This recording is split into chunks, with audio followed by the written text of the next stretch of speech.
Brodes Media.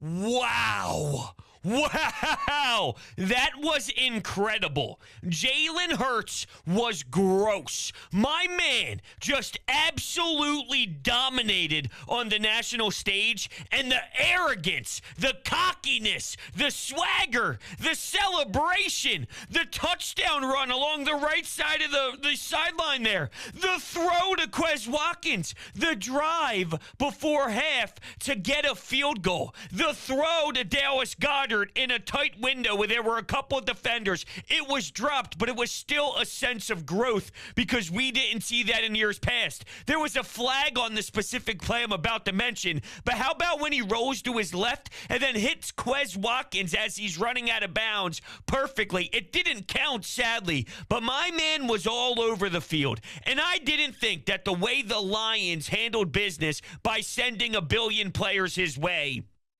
necessarily told me what I was looking for, because it gave him the escape. It gave him the free pass to run around and do his thing. But my question was, not that I doubted he could, I asked if he could and what it would look like when a team played it differently. Now, I did think at times Minnesota just allowed them to pitch and catch, and it seemed like they had 7 yards. It almost looked like Jonathan Gannon-ish, if I'm going to be honest with you, and I thought Gannon dialed up the timely blitzes, and he had some really good play from his cornerback, Darius. My man could have had 7 interceptions. He destroyed that matchup with Justin Jefferson, and I actually thought that Justin Jefferson making those comments saying he's so much happier to be in Minnesota, that he's the type of dude to actually rise to the occasion and let that fuel him.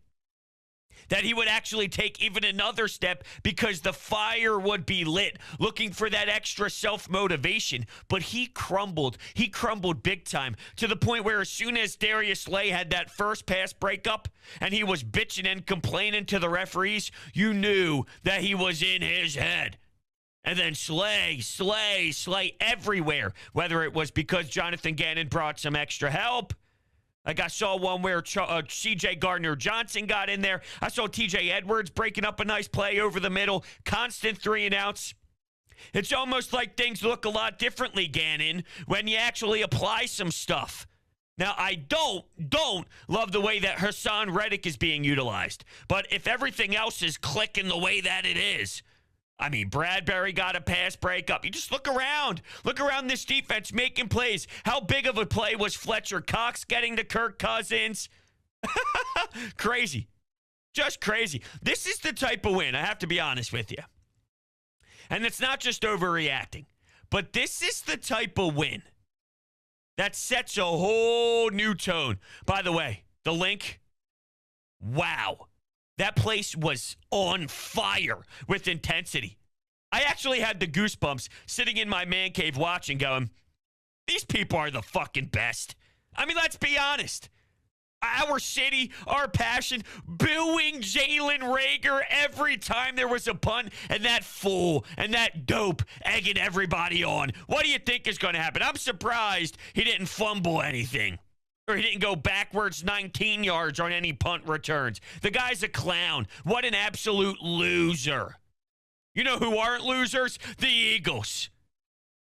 We saw so many videos surface on Twitter today, going back to the Corey Clement when he's in the end zone dancing to Meek Mill. And we wanted it to feel that way. Did it not? Did it not? It's September. They're only 2-0. But you play like that? And if Jalen Hurts is this, he was outrageous. He was so damn lethal. 125 yards to 10 yards after the first quarter. 347 yards to 93 yards after the second quarter. All right? Now let's talk about that first drive.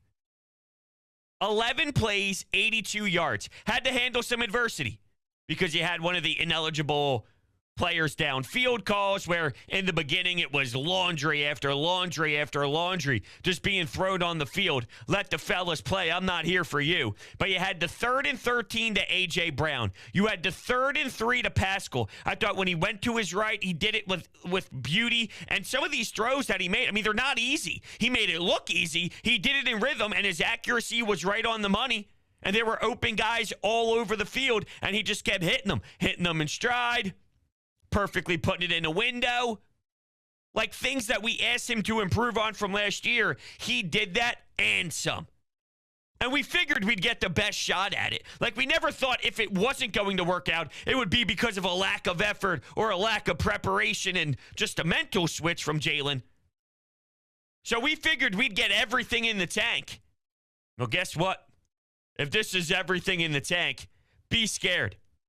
Do you know how many teams, by the way, going back to the whole Justin Jefferson matchup, try and limit him? I asked E.J. Smith, who covers the Inquirer today on 97.5 The Fanatic, the best show ever. I'm like, all right, you don't stop him, but what do you do to limit him? They stopped him. They really did. I don't care what any box goes. Darius Slay had more catches when they were in that matchup than he did. I've never even seen a cornerback display like that in an Eagles uniform, and I don't know how long, if ever. And I'm 27 years old.